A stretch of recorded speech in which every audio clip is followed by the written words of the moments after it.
What's up, y'all? Today I thought we would really get into strategizing your comeback, right? Because we're already halfway through the year, and I want to help you turn your pain into purpose. And just looking over here real quick so I can turn my live on. There we go. You know, um, when you can turn your trauma into triumph, right? So your childhood pain, it shapes all of the way you see the world, the way you show up in the world, the way you do your leadership, the way you do your business, all that kind of stuff. And I wanted to talk about that because I've been talking to a lot of amazing, powerful people that have been through some stuff, right? So I want to keep it raw today, keep it real today. And it's exactly, I think, what someone's going to need. My dog's driving me crazy with the bone. Exactly what someone needs, I think, to hear right now, right? And so I feel like resilience is forged in the fire. And when we are going through the things that we have gone through in our lives, and a lot of you already know my story, you've read my book, you know what's happening there, right?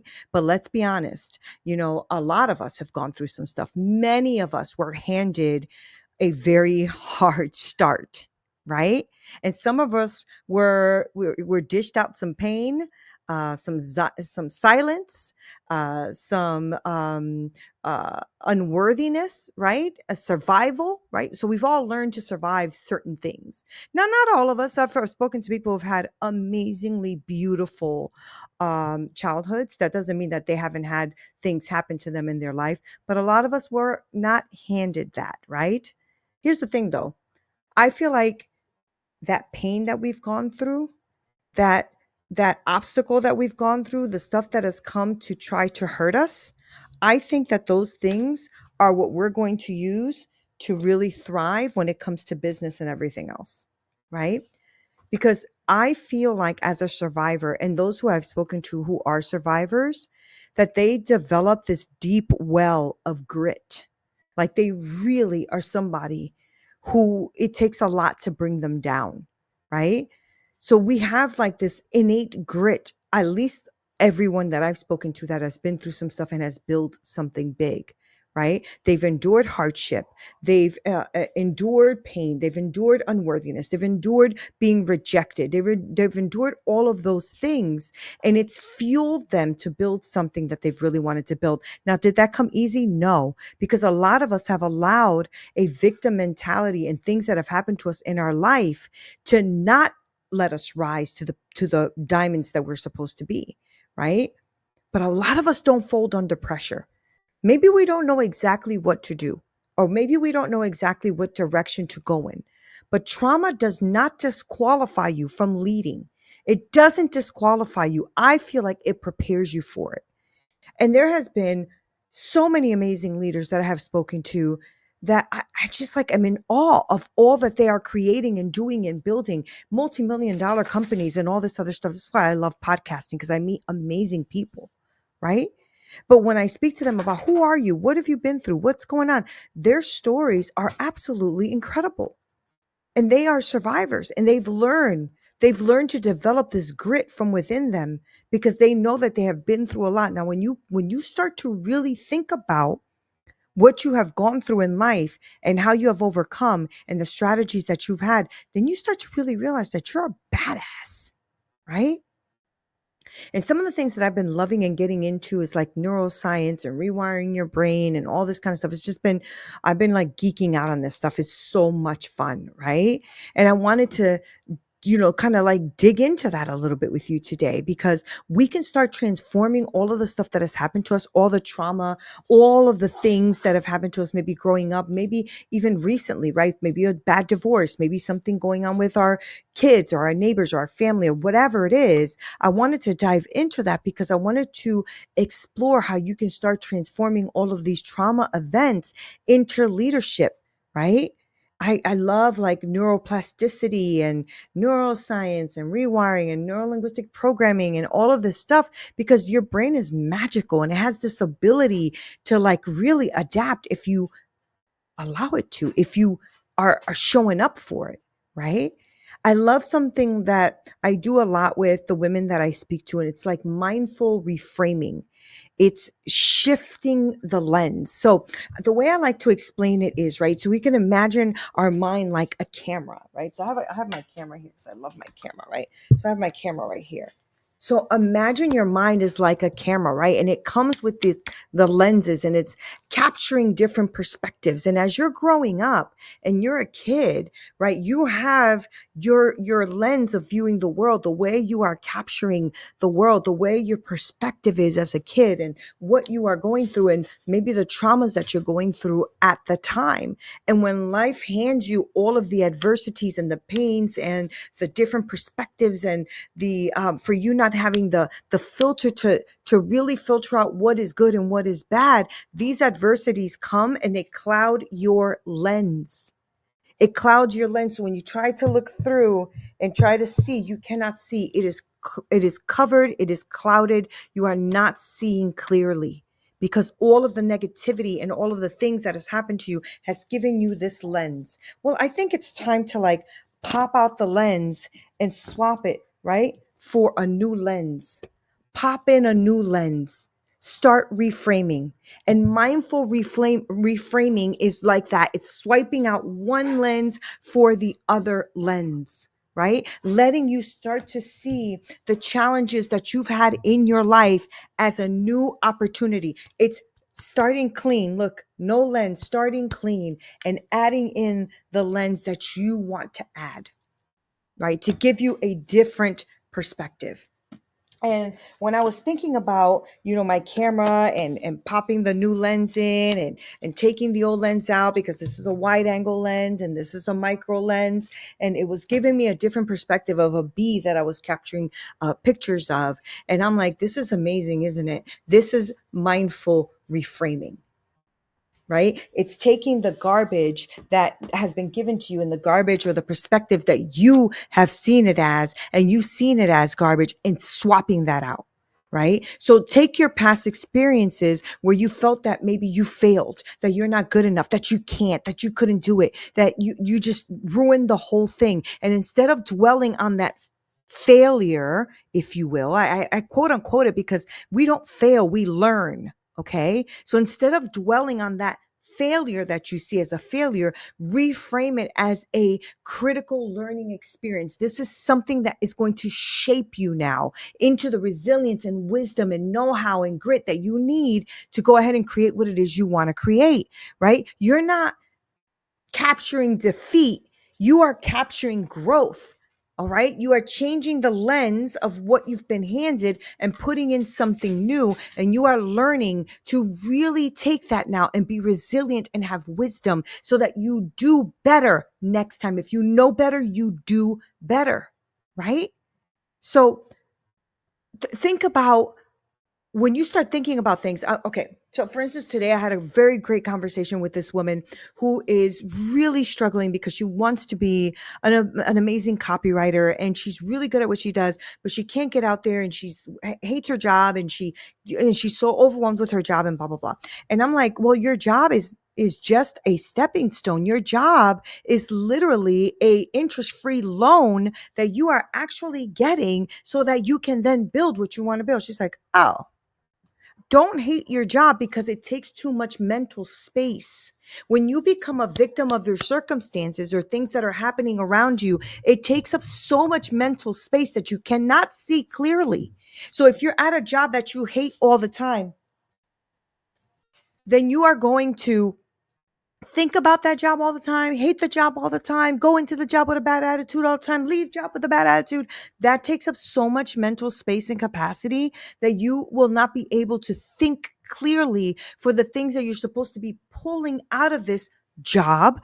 The income, the steadiness that you have with paying your bills, the fact that many people don't have jobs right now and are looking like you're blessed. And she was like, oh. Oh, like, yes. Now let's start working on your business step by step. What does that mean? Stepping out and doing this, making sure you know who you're talking to, who is your ideal avatar, blah, blah, blah. And we go through the whole thing, right? So you need to start imagining your life as you had an old camera lens, you're swapping that out to a new lens in life. And you are going to start taking all of these challenges and making them opportunities, because what you're going through or what you've gone through, somebody else needs that encouragement and needs you. And hopefully this is speaking to you, because if it is, then this is the example that I'm talking about, that what I'm speaking about is encouraging you, right? So I want you to start visualizing what it is you want. Like, my husband is an amazing, talented contractor, but he also did aeronautical architecture in school, right? So he's amazing at like blueprints and drawing things out. I always go to him for stuff because he's amazing with this kind of stuff, right? And as we were talking about our blueprint of what we want to do, it reminded me that we are looking at a blank piece of paper, a blank canvas, right? And he starts then sketching what our future can look like, right? So we're visualizing as he's drawing, like, what is our dream and what do we want to do and how much land do we want to buy and how many houses do we want to put on there, because we're really into container homes. So we're like, I want to do a container home, he wants to do a container home. I'm like, yes. And maybe we can even have so much property that we can do like Airbnb container homes and pay off the land and everything else that way. Like, I am excited about what that shows. So I want you to start envisioning yourself leading that team of success that you want to build, right? Leading that successful team, leading your restaurant, leading your business, your team, your own business, whatever, right? Start thinking in a future bigger terms where you can actually look at something and say, this is where I want to go, not where you've been. I mean, you already been there, right? So envision yourself leading a successful team, building a business, speaking to a crowd, starting your own coaching business, whatever that thing is. And I want you to get excited about it, because you deserve to get excited about it. It is your vision, right? See things in vivid detail. Like when my husband draws these amazing sketches and he starts drawing where the window is and where our bedroom is and where the bathroom is and where I can see it. And then I start thinking about the colors I want on the walls and all that kind of stuff. It is so much fun, right? So just as an architect can see and draw on a piece of paper the building that he wants to build, is what I want you to start visualizing with your brain's foundation, with your blank canvas. Write out what it is you want to have and what you want to do. Nobody can stop you from visualizing and drawing out what you want to do. The only one that stops you is you and your belief that you can't do it, right? So get over that. Get over that and do it anyway. Okay. One of the things that has helped me always shift myself is my gratitude practice. I don't do anything without gratitude, right? I always wake up and get out of bed with gratitude on the mind. I shared this before, but I always keep it here as a reminder, right? Because this is when I started my gratitude practice, was like in 2015. And me and my husband were struggling, y'all, like struggling. All right. And we were like, I said, okay, babe, all I want to do is make $50,000 this year. So all I want to do, just want to make $50,000 so we can breathe, blah, blah, blah. And so I put this $5, I put the 0,000, and every day I thanked God for it. I pray for an increase. Oh my gosh, it was 2014. I'm sorry, I thought it was 15. I prayed for an increase in 2014. I wrote it in the back, right? And every day I woke up and I was so grateful. I was like, God, thank you so much for the vision of having $50,000 dollars for this year. Thank you for the vision of having it. Thank you for the vision of having it. Thank you so much, Lord. I thank you for that vision. And I prayed every day. Okay. I prayed every day. Right. And I was like outside today and I'm looking at my raised beds and I'm thinking, I'm so happy that these seeds I planted gave me so much back, because I have so many herbs and flowers and it's so beautiful. Right. And I realized that I have,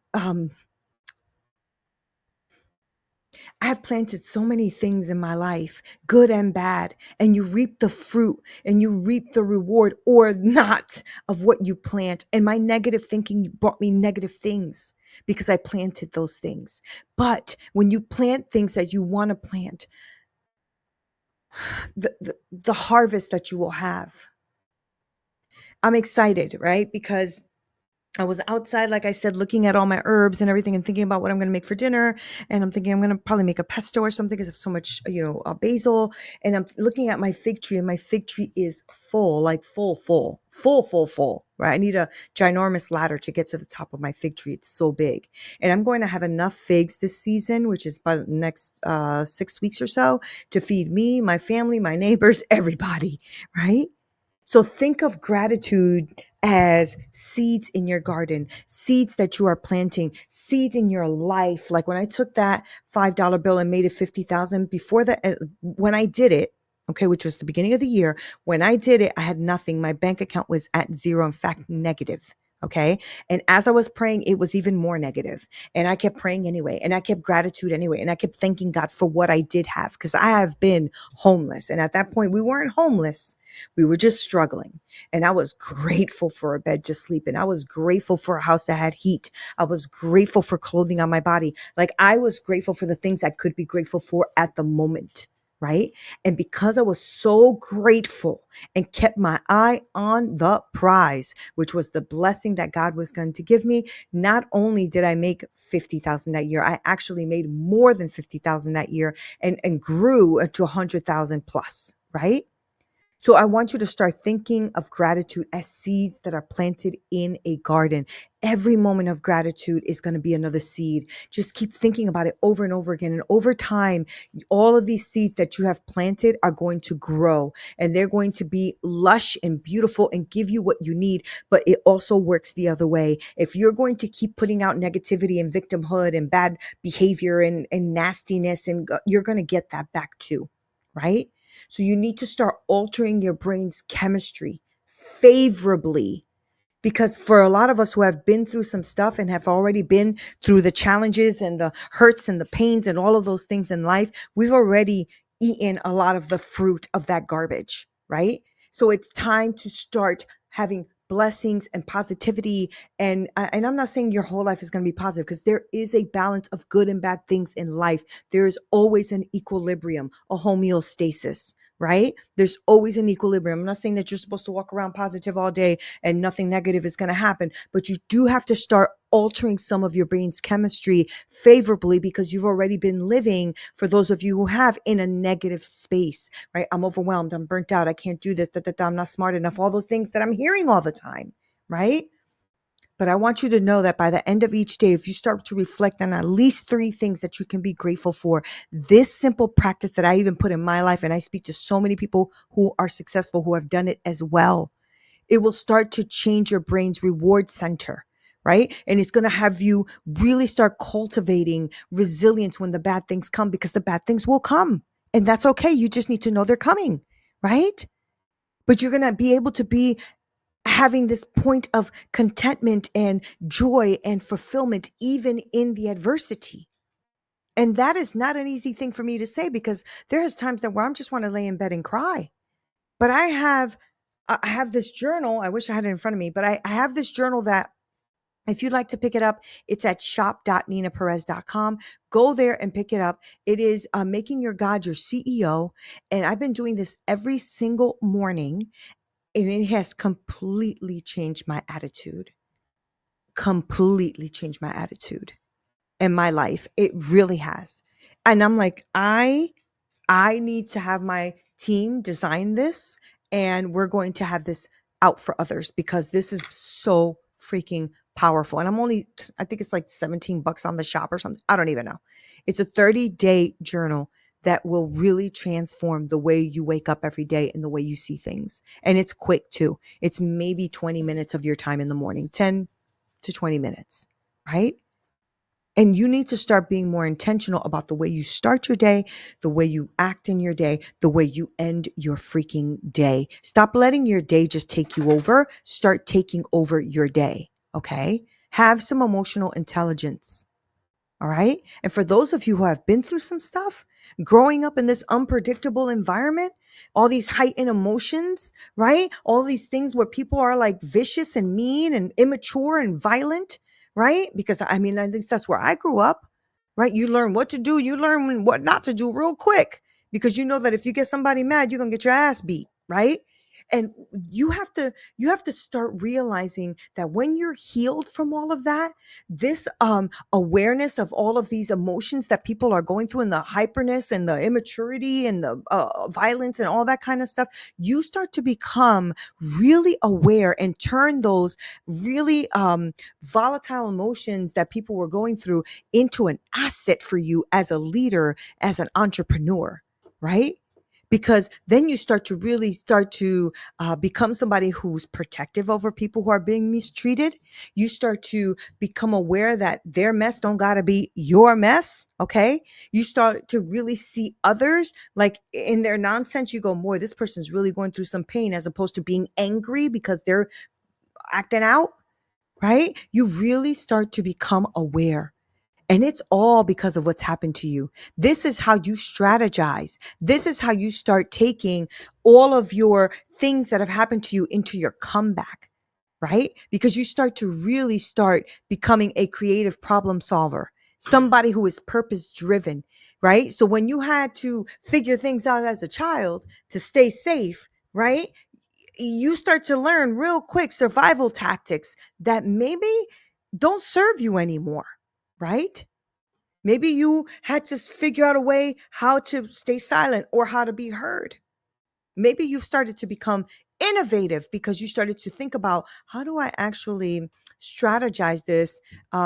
Maybe I say things nicer. Maybe I don't say anything at all. Maybe I, act like I'm really smart and know that whatever the strategy is as a child that you used to try to become safer around people who were not safe, right? But the things that you have done to become safe sometimes does not serve you well as an adult, right? Like for me, sugar was my addiction because as a little girl being abused, sugar made me feel better. And so it became a crutch for me growing up. And now that I don't have to really rely on it anymore, it doesn't serve me anywhere anymore. And this is where your self-awareness is going to play a huge role, because there are some things that you really need to let go of because they are outdated. It is an outdated program. Okay. It does not serve you anymore.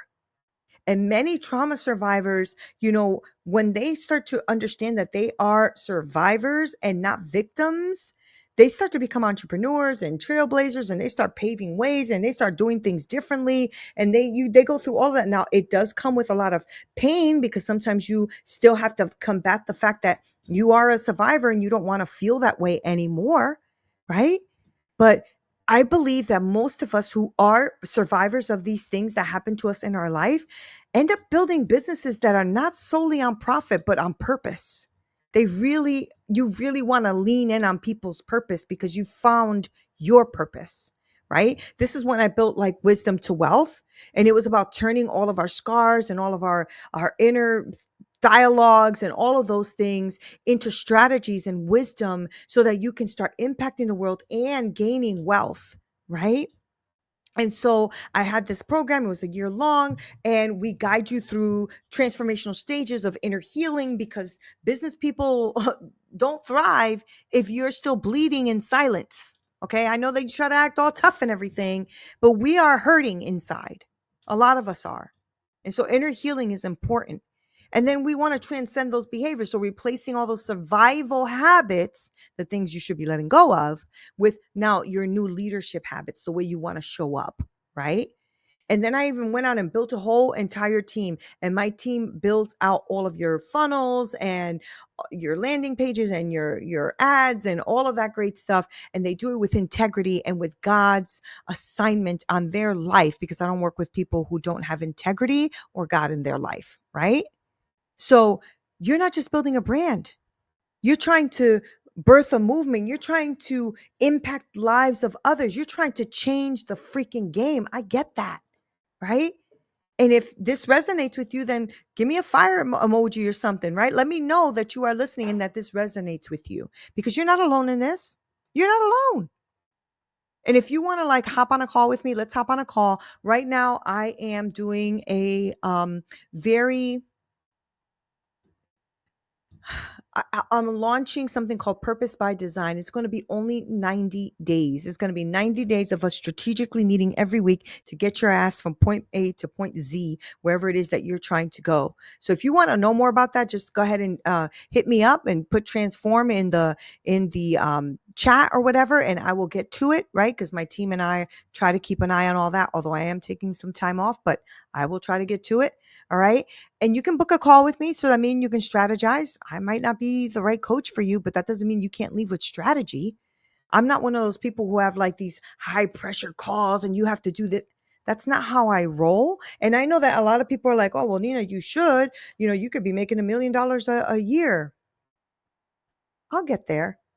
I'm fine with what I have right now. And the reason is because I am really a person who loves people and loves transformation and loves purpose and loves to be there with you when things are great and when things are not that great, because you will hit walls. You will, I promise, right?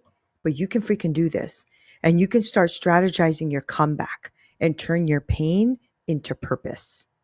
All right, y'all. That's all I want to talk to you about today. I love you. I want to connect with you. So go ahead and let me know if you want to connect.